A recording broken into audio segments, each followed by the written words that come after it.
Affinity Xtra, be extra. Right, guys, right. This is Roger here on Affinity Xtra on second take of take two of Tech Xtra because Roger's been frazzled because Tech has unfrazzled him today. I'm saying, and I'm going to start a different way again. I'm going to have a bit of a tech moan because I'm minding my own business, ready to big up the company road, which we will big up the company road. And I did an update and did the classic mistake. Don't restart the computer. Oh, gosh, yeah. That's what I didn't do before our last show. And now I got drop frames that I've got to tidy up in my previous recording. Yeah, yeah. Any system that's got a new update, I think the only thing you can get away with update everything. Update everything. Treat it like a modem. Yeah, you have to, and then just reset it. Yeah, it's only mobile phones you can kind of get away with that now. But even then, when the mobile does an update, it automatically restarts the phone anyway. So yeah, anything that has a new update, reset it and let the thing load up fresh with the update. He knows this. I don't know why I'm saying it. He knows. He just didn't do it. I let down. Decades of experience, bro. Decades of experience. We all have our moments, man. We all have our moments. From Windows 3.1. You know what I'm saying? Yeah. Jeez. Every time my son's panicking off the internet, off the internet, you know, Dad, the internet's slow. We switch on and off the device, and you can switch off the BT hub, the BT, and you can switch off the modem at the same time. Start again, breathe, count to 10, and then switch it back again, and everything works, Chris. Roger, he knows, man. He knows. You messed up your. You won't do it for a long while again now. Sake. So hopefully this recording will be nice and smooth now. Anyway, still but that's the lesson for today, guys. Lesson for today is when you update anything. I don't care if it hasn't got a computer screen. Anything update, firmware, everything, just switch it off, start again. Yeah, you know what I mean? And So that's a great start. But anyway, where I was going to start is that I was minding my own business past couple months, and I noticed there was some rumors about PS6. Is it? Yeah, rumors of PS6. What's Xbox going to do next? Because when we look at it, Xbox has basically lost the battle. They've lost the battle. Sony literally murdered them, buried them in the ground with the 5. Yeah, absolutely. Why did they do that? How did they do it? Was it just because of Halo and unique titles like that? They just never had their own titles. The problem is Halo carried Microsoft and Xbox for a long time. The latest Halo they released on the when they dropped the most recent Xbox didn't get worked on as well as the previous Halos. So cool. It was a flop in many ways. Oh wow! And people really played it a lot for the first few months, but that's with the promises of new updates, changes, making the game better, which never really came. Yeah. And that, like you said, that's one of the unique selling points of the Xbox is you get to play Halo. You know what I'm saying? Just like Nintendo had Mario, Sega had Sonic, Sony have the little robot. So Sony were doing things and constantly updating the system and all this kind of stuff, and Microsoft wasn't. So that went against them. And I think on top of that, the price difference where Sony kind of kept their main system about £350, where you had to pay an extra $50 for the Xbox. Okay. So it was little differences like that which started getting onto them. Then a lot of major companies with the big games that people like to play were with Sony, and there's all these little things going on. Yeah, cool. And then you had that, and then you had the attack of the handhelds, and the Switch is still holding strong. Mark's saying, Mario Kart is doing its thing. And see, I say it again, man. How you getting on with Mario Kart? Like I said, Mario Kart is the one. Yeah. We did obviously a Tech Xtra before. We talked about gaming. Yeah. I've been playing Mario Kart on the Switch too. Beautiful game. Been playing it with my boys, both locally when they've been in the yard. We've just been sat down and playing online. And the game is really good. The game is really good. Why Nintendo continue to win, especially with the Switch, is they're not trying to do anything that is not Nintendo-like. Okay. Everybody knows that when you grab a Nintendo now, majority of the games are aimed at kids and family, and be able to have fun with friends and stuff like that. You're not going to get Resident Evil. Yeah, so you might get the odd title like that, but it's not their main focus. Do you know what I'm saying? So you're always going to get the Marios, you're always going to get the Smash Brothers and all another games you can sit down with your friends and play. So, and Nintendo realized that they know what their strength is and they've played on it. So, and I think guys are not like guys of the past. We don't need to mature out of Mario Kart. Yeah. Where before, the guys before us, they would say, I'm too big for Mario Kart.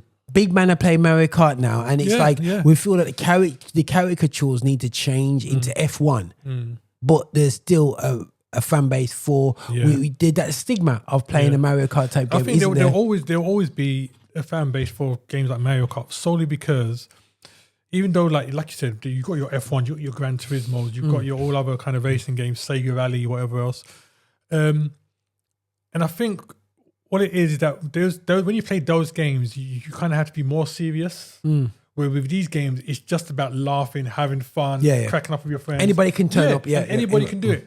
And I think that's what makes the difference is that at the end of the day, regardless of what kind of game you want, you know, you want to have fun. And like you said, you watch all the YouTubers online and people that review the games and people that are playing it. And majority of them are like big people. You know what I'm saying? They're not like, you don't not say teenagers are not playing it, but the people that seem to push the game online and stuff like that tend to be a lot older. Because like I said, with these kind of games, there's no age limit. If it's an enjoyable game, if the game's doing well, it's gonna get attention. So no, that's this is it, man. And you're saying the evolution of this new version. Have you got any other games on it? I can't remember. You said.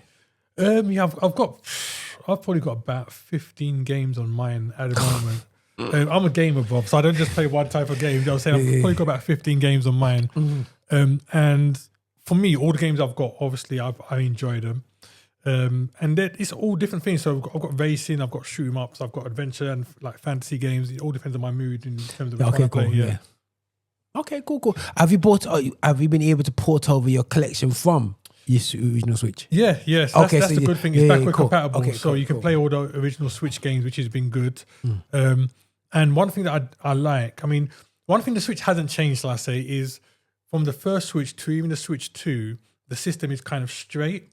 So ergonomically, the grip isn't the best. So when you buy a lot of these other handheld consoles, so like the Rogue Ally and all them kind of stuff, it's built to feel like you've got a controller exactly. So I've had to buy an adapter with my Switch that it sits in like a dock. So when you hold it, it feels like you've got a proper grip on it. And that's made all the difference because I think without that, after a while of playing, you'll start feeling strains on your fingers and things like that. Because like I said, that's the one flaw of the Switch is that ergonomically it's not the best. Game wise, you can't floor it, man. No, that's cool.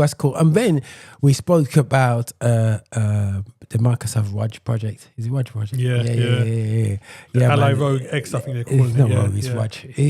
I know you call it Rog. It's not Rog. I know you're Roger, but it's not. It's ROG. You know what I'm saying? You know, the Microsoft Rog project, man. If I get back on this process.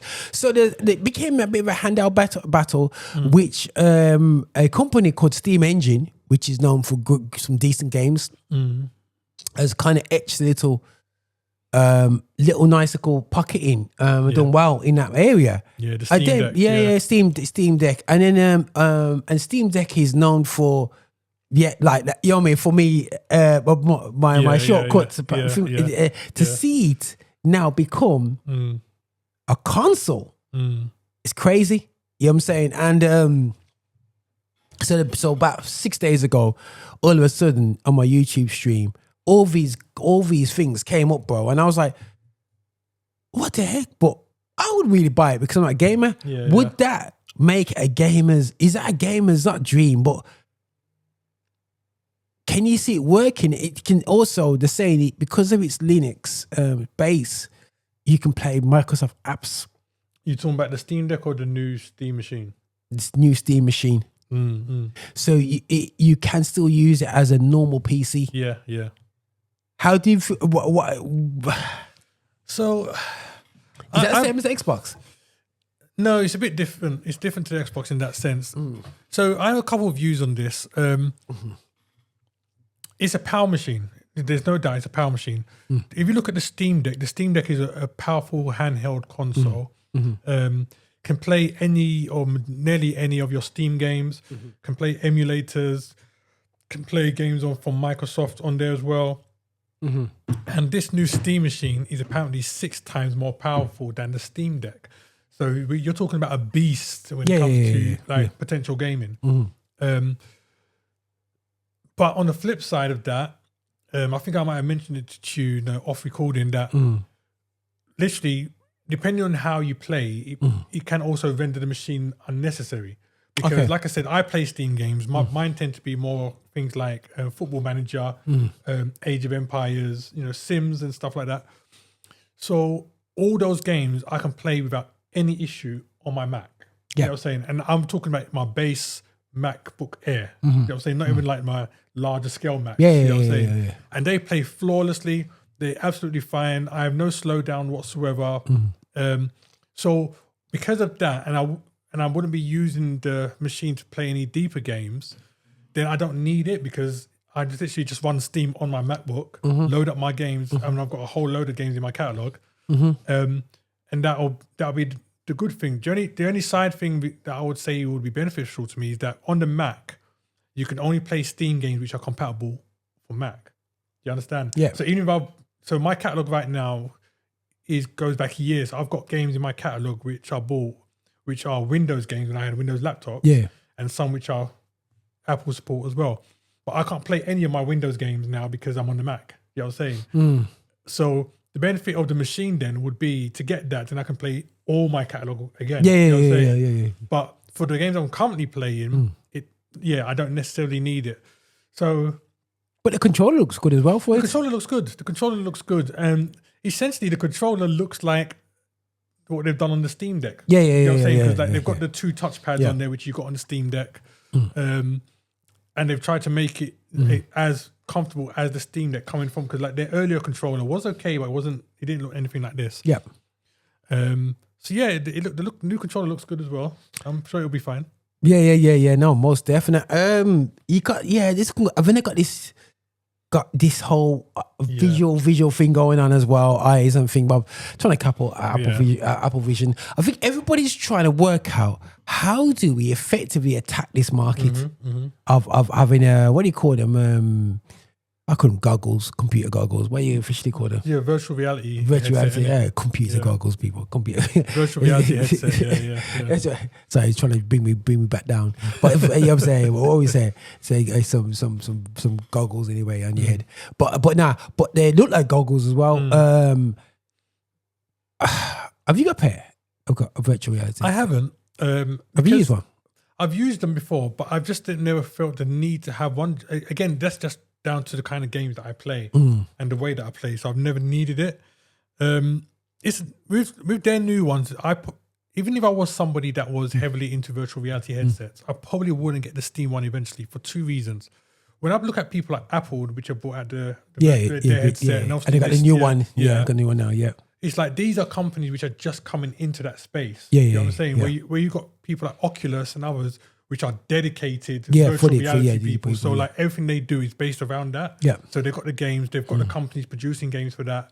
So effectively Steam will now need to start telling companies to create games for their thing because they haven't got that catalog of virtual games. Same thing with Apple. All their headset does at the moment is more based on their stuff. But if they're going into the gaming world, they will need like to get people to start developing virtual reality games for their headset. Yeah. So I think for me, that's the only thing I wouldn't get the Steam one at the moment, solely because they probably haven't got the companies and the catalog to really push it for this first edition of it. Cool. But again, it's like everybody's getting into it now. It's like VR is becoming a big thing. So a lot of companies are trying to create headsets now, similarly to how handhelds becoming a thing. So now you're seeing a lot of companies trying to build their own handhelds. You know what I'm saying? I think the accessibility of technology and options to manufacture is so massive right now with tech. It's creating a bit of a war when it comes to chips and stuff. Yeah, because like not only we can talk about the M1, M2, M3, 4 chips, but they're releasing chips every 2 weeks. Yeah. My friend was buying a PC and literally you blink, new chip in the market. You know what I'm saying? Every time you blink, you know what I'm saying? He's looking at that was top last month, is now, we're just trying to get, it's in sale. And I think that's the big thing is like, when you look, especially in the handheld market, when you look at literally so many companies now putting out handheld machines, even to those like third party ones that nobody's heard of that you see on Temu and all them kind of things. What it all comes down to now for all of them is the chipset. You know what I'm saying? Because at the end of the day, the chipset is what really pushes that thing down, and then it will just come down to things with like what storage they give you, all that other information. But the chipset is literally now what makes that handset. And obviously we know that Apple's got their own powerful chips, but when it comes to a lot of the other companies like AMD now have the Gen 2 Elite, which is getting into a lot of their handsets. And that is considered to be one of the best gaming chips available right now. And then that one's even not even the latest one that they're talking about. Do you know what I'm saying? Yeah. So the chips are changing all the time. Like you said, you blink. I mean, Apple do it to us all the time. We just get used to the M4 and they start talking about the M5. M5, you know what I'm saying? So, well, I mean, talk about they dropped the M5. Yeah, literally. The M5 in the iPad, isn't it? Yeah, literally. So it's one of those ones. It's like that's why you get this term that you hear a lot of people talk about about year-on-year improvements, because in general, a lot of these chips don't go up a lot, and then suddenly there'll be a big jump. And then they won't go up a lot for a bit again. And then a big jump. So that's what tends to happen. So the M5 isn't going to be a massive, massive difference on the M4. Just like with these gaming chips, like, you know, like I said, the Gen 2 and 3 Elites are there. Any new one now will be more powerful, but it's not going to be more powerful in the sense of it's going to allow you to do so much more than what the previous ones do. Yeah. Oh yeah, more stuff. But definitely, guys, it's creating a major problem in terms of, you know, the old days of looking at a PS3, you can have one, or PS4 for your AGs, and you have to worry about chipset. Listen, these chips are changing, and somebody could just mash it up in the next year. You know what I'm saying? Catch you off guard, because the PS6 ain't due for another year and a half. So they could clean up and actually lock off the market before it comes out. There's actually interesting timing. And you know what's really funny is that when you look at the gaming market now, the fastest section growing right now is the retro gaming. Wow. So people literally loading emulators so they can go back to playing Super Nintendo, N64, Mega Drive, all that kind of stuff. So when you look at it like that, all these chips which are coming out for gaming year in, year out, there's no point, because you can have a chip from 5 years ago that will play all these old retro games just fine. You know what I'm saying? You know, the iPhone 17 is out now. You could play a lot of those retro games on the iPhone 12, iPhone 11, because the chip was just so powerful and way beyond what the chips were in those times. You know what I'm saying? So it's a funny one. The chips are coming out, but they're not really making a difference if the market is kind of turning in a position where everyone is saying, you know what, let's get into retro gaming. Do you know what I'm saying? It's only for those people which are saying, like, you could buy like a Steam Deck now, put an emulator on it, and then you could load Nintendo Switch games onto the Steam Deck through the emulator. So it's only in those situations where you really need a powerful chip to be able to run the same kind of thing that like modern day consoles are doing. But okay, cool. Yeah. Talking about chips then, bro. The M5 chip, man. Let's go straight there, bro. M5 chip. Yeah. Talking about chips, man. And you know what I mean? Is let me just go to my local Apple store. Let's look at the Apple store. You know what I mean? And M5 has not only impacted the iPad, it's impacted the Vision Pro, and it's impacted. Is it MacBook Air, or is it just them two products? It's just them two products. I think it was 3, or was it just the 2? Just the 2. The iPad Air, iPad Pro. Yeah, so the iPad Pro is now gone to. That's annoying, because I got a Pro and you got a Pro, and we both got M4 chips. You got M3 or M4? M4. Yeah. How do you feel about that? Is it annoying? I actually can say, and I know for a fact now that this year, I know for a fact I'm not getting the M5. No, seriously, I'm not. Yeah. Because I think the difference is, like, previously, like, they've dropped a chip, and I've got the whatever it is, like, within the first week or two of it being released. Yeah. So then I've got a full year of use before the M5 comes out. Yeah. But with this one, I got the M4 a bit later. Do you know what I'm saying? So I've not even had a year. And then the M5 is out. So I kind of feel like it's just going to be a waste of money for me to do that, because I'm just, unless Apple turn around and give me all my money back for the M4, then I'll say, okay, cool, I'll get the M5. But I'm not going to get it. But yeah, it's out. It's doing its thing. Are you going to get it is the question. But I just got the M4. That's what I'm saying. That's what I'm saying. And it does everything I want it to do. Yeah. Without even bouncing. You know what I Yeah. mean? And I got the mini as well. It's doing everything it can That's do. what I'm saying. It's just like, really. It does get to the point. I mean, I say this, and we've had these conversations. We always say we're not going to, but eventually it's going to get to the point where it's going to become pointless because, like you said, you've got the M4, and there's nothing that you're going to be able to do on your M4 on the M5 that you can't do on your current M4. Because remember, the threat was who's going to have the operating system that works. Yeah. But now there's no threat to that. There's no threat. There's no threat. We know what's going on with that still. Yeah. The Apple Vision Pro, bro. Talk to me. You buy one? No. I'm only going to get a Vision Pro when they've dropped one that's about £1,000 or less. What? I didn't realize it's that more expensive, bro. If it doesn't, you seen the price? Yeah, that's what I'm saying. If it's not £1,000, because it's never been available in the UK, has it? If it's not £1,000 or less, I ain't getting it, bro. Has it ever been available in the UK? Not that I've seen. I think it's just been UK. I mean USA. USA, yeah. But now it's UK. You can get it in the UK. Yeah, man. You seen the price? Yeah, like you're talking about thousands, bro. You seen the price? Yes, bro. What's the price? The price was 3,500 last I looked. Okay, now it's 3,199. Well, it's still a lot of money. It's still a lot of money, and I can't justify spending that amount. So, like I said, when they release a smaller version, which they inevitably will do, because like everything that they drop, they always drop a basic version of it at some point. I'll wait for the basic version to come out. Bro, listen, Apple Care has to be thrown in. You know what I'm saying, bro? Man saying about some cars, like, you know what I'm saying? Get started. Allow. And I'll tell you what it is as well. Like I said, one of the best ones out at the moment is the Oculus headset. And you could pick one of those up for about 350, 400. Do you know what I'm saying? If you wait for the sales, you get it even less. Bro, and that one is very bro, good. with the Vision, man, I'll feel vulnerable because it'll be on my head all the time, bro, around the house. I know, say if you had that, bro, you'll be on it'll be stuck to your head.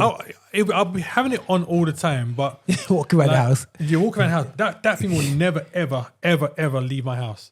I watched the video when it first came out. Okay. There's some YouTubers that were walking down their high street, a busy high street, like with it on, and getting people to say what they think of it. I'm thinking, can you imagine like me being in Croydon, walking down the Croydon, man? I wouldn't make it to the end of the road. Bruh, man, we're already going and taking to the shopping. How can I break into this, man? You know what I'm saying? Like, yo, I need to crack this off and just refresh it, reset. And don't get me wrong, I love what the Vision Pro is about. I would love to be able to tinkle around with it. I've gone to the Apple Store to like look into, like, they do like displays and stuff where you can kind of look. Yeah. So I love all that, but for me to buy it, I have to wait till they release the Vision Pro E or something like that. You know what I'm saying? Like no, 100%. Or SE version of it, where it's like literally under £1,000. 100%, bro, 100%. So we're looking at, right, you got that, you got iPad. Now, in our last show, we were talking about the 17, iPhone 17. Last time we recorded still, yeah. Have you made a decision? No, that about my decision. Because you never had the 17 Pro. Did I not have it then? I don't think you did. I feel like I showed it on the show. Did you? Yeah, I feel like I did. You said you upgrading to the 7. No, you did. I'm pretty sure I did. You said, but go on, show us a D. Show us. Have you still got it? Have you got it? I haven't got it with me today. Oh my God! Got it with me today. This is fine. It wasn't planned. It wasn't planned. Listen. It wasn't planned. Absolute fraud. It's got a phone. It's not. It wasn't planned. Is it broke down or is it stolen? No, the phone is absolutely fine. But what's the point of having a phone if you don't use it? You know what it is? For the past month, certain things have been happening in my personal life, which means I've had to walk around with like 3 phones. So every day I've been walking around with 3 phones, and it's been jarring. So I said to myself, you know what? When I come up here, I'm gonna, because the 17 Pro is gonna be used for like a major streaming event soon. So I've had to like do a reset of it so I can load only the stuff that's gonna go on there. Because of course. Do this thing, it's gonna take up a lot of the space on the phone. So I've reset it so I can prepare it for next week Friday. But like I said, it's because, like I said, the past like month I've been walking around with like 3 phones in my pocket, and it's like I shouldn't even be saying that there really. And I just said, you know what? I'm coming up here. I'm gonna pull out one of my other phones, use that one, leave all the others there, and that is it. So that's what I did. And then when I go back, I'll get back into the swing of things. Even I ain't even bought my iPad. Huh? Do you use eSIMs? I do. I use like my all my phones that I have, you have a SIM and eSIM in it. So I've got access to both 2 numbers on them. Yeah. Okay. Bougie. All right, It cool. just makes it makes it easier. And you know what else it is as well that I reason I like it? Because on the London Underground in like the reception isn't great. Some phones work underground, some don't. But because I've got a SIM with Vodafone and a SIM with EE, I'm guaranteed at least one will be working at some point when I'm on the underground. Is that how you drop it? Yeah, literally. So I'm always connected. So how does that work when you got 2 networks? Not EE, Sky. So basically, like you can have the physical SIM. Sky's EE. You can have the physical SIM in your phone, and then the digital SIM as a secondary SIM on your phone. So if you lose reception, on Voodoo phone, then does it automatically kick in? The other one kicks in, automatically. Automatically. Wow. And you know why? And you know something what? today, though. The reason that I went for it is because Sky currently have a deal where you can get that SIM card for only £1 a month. So for £1 a month, you can't go wrong. You know what I'm saying? So I thought, okay, I'll take it. £1 a month I pay. I'm good. Okay, cool. And obviously you have Sky packages anyway, So, okay, cool. That's crazy. So, but the 17 Pro Max. Let me say, I will say this. That is the best phone I've ever used. Of course, it's a 17 Pro. And I'm not even, the thing is, it's not because it's a 17 Pro. It's everything about the phone. Because I've had the 15 Pros, I've had the 16 Pros. And I would still argue that there's phones I've used over the years. There's Nokia phones which I enjoyed using a lot. There's Samsung phones which I enjoyed using. I've had the Google Pixels and stuff back in the day. So I've been through a lot of phones. But I'm talking about in terms of user experience, the comfort, what it allows you to do, and all that. The 17 Pro Max for me right now is the best phone there is. Yeah. And the camera is just like crazy camera. I didn't think it was going to make much of a difference, but it is. Guys, I am really fighting over this now. I've got to let it go. Like I've gone 3 weeks over my contract. I've said to you before. Yeah. If you're going to get it, just get it because you want to have it. But don't get it thinking it's going to do anything for you that your current one. Yeah, I know what you're saying. But I'm going to get the orange one. It's a bit different for me because I use it for recording. You know what I'm saying? Where you use your DSLR and all that kind of stuff. So I think that's what makes made a difference for me. If I didn't have to do all that stuff, I probably wouldn't be bothered too tough. But yeah, it is a top phone. 100%. Okay. And so I did say that my watch was going. So I was deciding what I was going to do with my watch. So let me just take my case off it. Did you get it? Yeah. So we was deliberating with the Ultra and the 11 still, but the Ultra just wasn't giving me enough reason. Everything it was apart. The only thing I would buy it for is aesthetics. You know what I'm saying? And maybe battery life. But I was living off a poor battery anyway on my iPhone 6. Okay, you know what I'm saying? My Apple Watch 6. Is it 6 I had? Is it 6 or I think 5? 6. Yeah. So I thought 5 years later, I thought, it's time to it's time to kind of step up after 5 years still. And obviously they have and the good thing about it, I still can use my old bands on here, And also they had the Pan-African colours there, the Unity colours. I call it Pan-African colours, but it's got all, that's it there. So I just blatantly just maintain these colours, but it's got the sports right, so it works great. You know what I'm saying? So do you know battery's massive difference. You know what I'm saying? I'm noticing the difference in battery. What about the screen? Screen brighter, easier. One thing I didn't realize when I was at showing off my QR codes, when you just go through it and you show you for custom, I sometimes struggled. Never struggled this now. Boom, quick, boom. you know what I mean? It's like, I think the brightness of the screen I didn't really realize, and the real estate of the screen is great. For me, no complaints. You know what I'm saying? I think just the fact that because I do a lot of measuring my sleep. I just need something comfortable. The Ultra will be just too big on me. Yeah. You know what I'm saying? See, I've always liked big watches, but I think that goes in line with the fact that I collect watches, which I've told you before. Yeah, so yeah, I've got a whole load of watches at home. So I think that kind of played a part. Because look at that compared to that. The screens are very You know what, bro? It's like a giant, bro. Like, bro, absolute giant, guys. You know what I mean? So, but the thing is, I just like big screen because, to be fair, generally, the rule of thumb is the watch you get is supposed to kind of like suit your build. So, like, me being a skinny guy, I'm not really supposed to have massive watches on my arm, but I just like it. Yeah, but it's not like you're short. I'm not short. I'm tall. Tall, but usually, like you see the guys with a bit more muscle on them that have the big watches and stuff like that, and the skinnier guys all have things. But I've never been like that. So, well, we were training Mike here. We was talking about it, and he was like, "Yo, he's got a 10." You know what I mean? And it's just. This works nice for me. He says, no, it's comfortable because we watch our matrices a lot. You know what I mean? So it's great. So in terms of that, so it'll be interesting soon. I'll be able to my hypertension checks will be kicking because they have to have about 4 weeks of use. So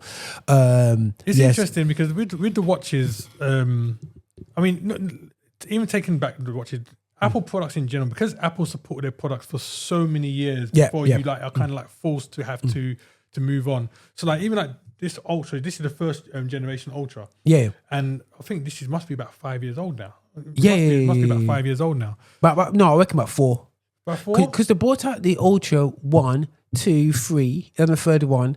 Nah, man, boy. They're only on the third one now. Yeah. And it took a year out in it. Yeah. So about 4 years. Yeah. Yeah, but literally, I don't feel like it's slowing down or anything. It does everything I need to. Don't get me wrong. It's probably the only Apple product where I've not said to myself, like, when a new one comes out, I have to rush. Yeah, you don't have to rush. With watches, you don't. Yeah. You don't. So, it's good for me. It does what it needs to do. I've recently took out life insurance, and the life insurance company that I'm with, they've got an app. And the way it works is if you allow them to monitor your health, then you pay less a month for your life insurance. Okay, which company is that one? So Vitality. Yeah, because I'm thinking of checking them anyway. So like the more active you are in terms of your walk, even if it's just walking or whatever, they can monitor that through your watch. You connect your watch to their app, and so you pay less a month. So I've been doing that with this, and obviously, like I said, everything from my sleeping to my walking and everything else.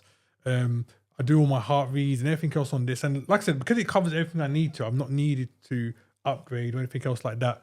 And that the one that you've got was the first one to tempt me since this one. Okay, so cool. Not even the Ultra 2 or anything else like that. That one was the first one. I like the look of it. Yeah, man. No, it is a brilliant device. So that's there. But there's plenty of products in the pipeline. Was briefly mentioned. Before you go to your next product, I want to ask: are you not scared to scratch your screen? Because every time I bought a watch, the first thing I did was get a cover. Bro, and even this is slightly cracked there still, bro. Like, so these covers, that I got another one at home anyway still. But bro, I put the cover. Because I'm literally watching your thinking, I'm thinking, the amount of stuff that you move in terms of tech and stuff like that, I'd be scared to be walking around without the cover. So and because I do like the gym stuff and then you do the kettlebell and you flip like that and it goes boof, and it was like, no. Listen, No. Glad to see you got a cover. Bro. I got a cover all day long. You know what I'm saying? And you know what I advised my mother-in-law to get because she wants a new iPad.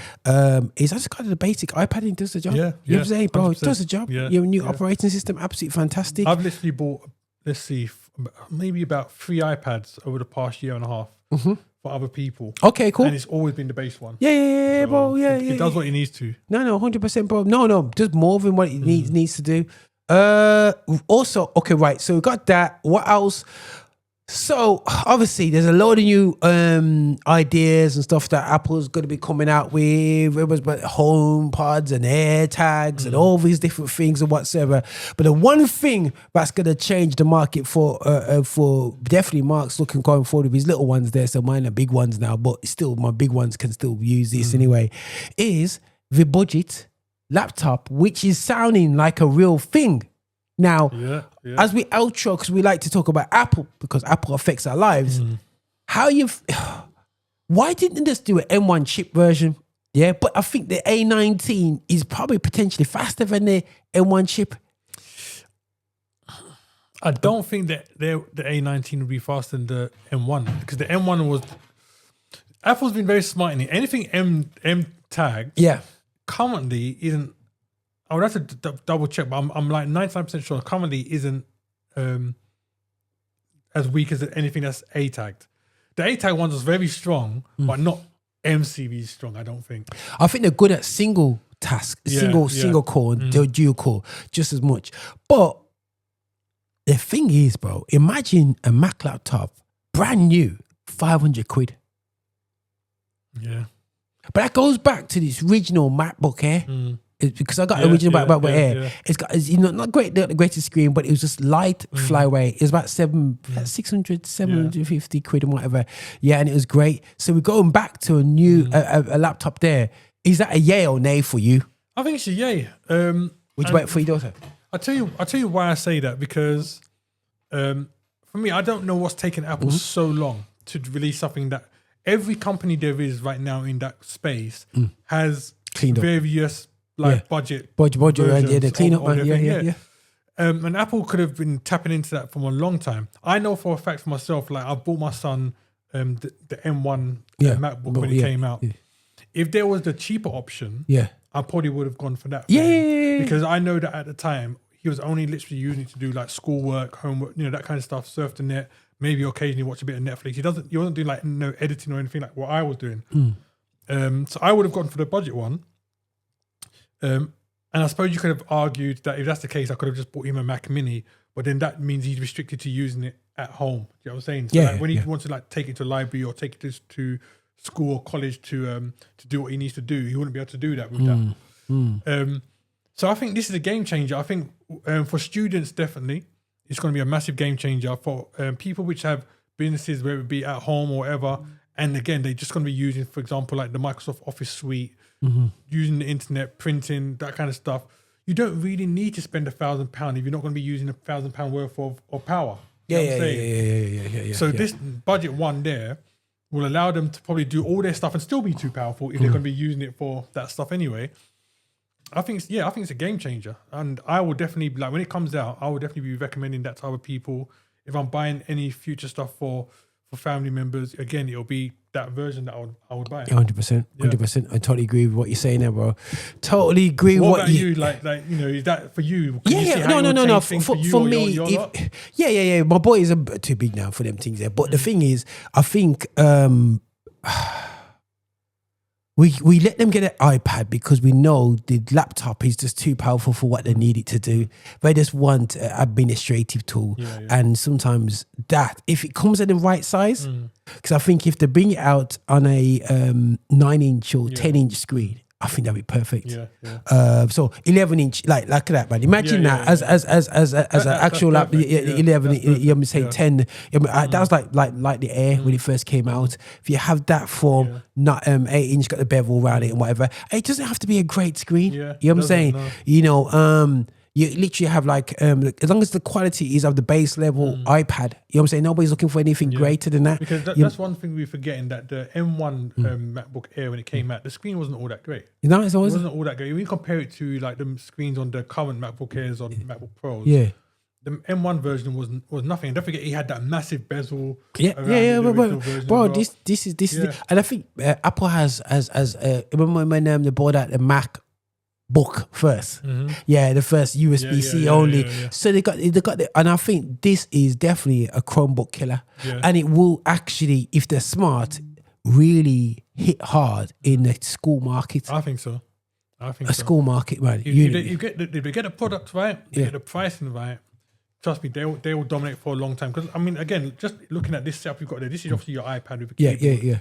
But it's pretty much the same as if you would have a smaller version of the laptop. Bro, this value, this is 1,000. This is 1,200. You know what I'm saying? iPad and the actual thing, bro. But if you say to somebody, just want it for the kids, just want this, and it's 500 quid.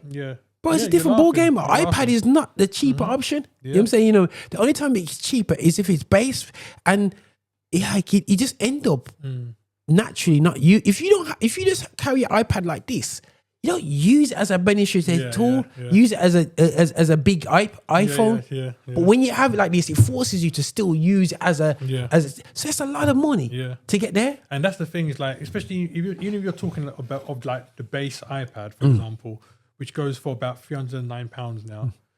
By the time you buy a keyboard compatible with it, you're still going over that 600 mark anyway. Do you know what I'm saying? If you've got like what you've got here, the Pro, the The Pro, like I said, by itself is about $1,000. Yeah. And then you're spending about 350, Yeah. 300 on the keyboard. Yeah. So, like I said, you can get all of that into a small version. I think Apple just took too long, but I think when they come, whatever time they've taken to waste before they did it, they'll get it back quick, I think, once they drop it. Yeah, no, 100%. 100%. It's another takeover coming up, man.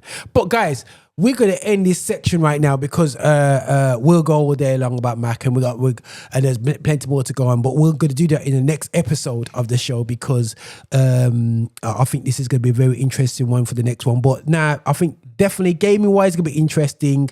Watch out for 2026 when it comes to Apple Game Arcade. I still just don't. I've got it, but I don't press the button yet. I don't press the button, but apparently they're dropping Apple TV, a new Apple TV, this month. This month is nearly done, so it could be going to December. But apparently that's dropping, and that'll be their first break into pushing the gaming thing a lot more. So we'll see what comes with that. So yeah, might be the response to the Steam. Possibly. That'll be interesting still. That'll be interesting. You know where we should end it? Yeah, go. End this one? Yeah, go. Is you answering, by the time we come to do another one of these Apple things, will you have moved to the 17? 17 guys. All right. Guys, we're doing a show before the end of the year, so I have to do something about my contract. It's at the end of the tether. If I do it, I'm just like, it will be definitely the orange color. Okay. Yeah. Everyone's looking at me like a madman, but it just shows Roger's bossy, man. Bossy. You know what I'm saying? I'm not convinced though. I'm not buying it because of for the camera. Yeah.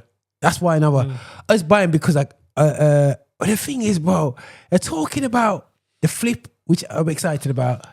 I said, we had a little recording where we talked about flip, yes. Because the air is, but the air, it's not popular. It's not popular. It's flopped. They've lost money on because the sales are not what they thought it was going to be. So we'll see. Maybe I could get on a cheap contract. Probably. You probably can get that on a cheap contract, yeah. But then I keep saying I don't really use this camera, but then as soon as I get that, I will need the camera. Or look out for Black Friday because then you might get some like deals that go out as well. So. All right. Well, you encourage people to use the day, but the people bought cheap slaves on. You know what I'm saying? But anyway, so but either way, you know, all tech guys, we call it Cyber Monday. Yeah, Cyber Monday. Cyber Monday, man. That's what it's called for us. But listen, guys, thanks for listening in. It's myself and Marx. Do check out the products, keep an eye on stuff. Look at our old stuff as well because there's some great advice out there and what we go through. And guys, remember when you see an upgrade, hopefully this show will go on smoothly. But make sure you restart your device. Yep. I forgot. What's going on, people? I'm DJ Xtra. Make sure you check out all the stuff Affinity Xtra's got going on, man. We've got loads of content, loads of things coming out. Make sure you like, share, and subscribe to the channel, you know. Listen. Don't go anywhere, you know. Make sure you like, share, and subscribe. Subscribe is the main thing. Make sure you subscribe to the channel, like it, and share it with your brethren, yeah?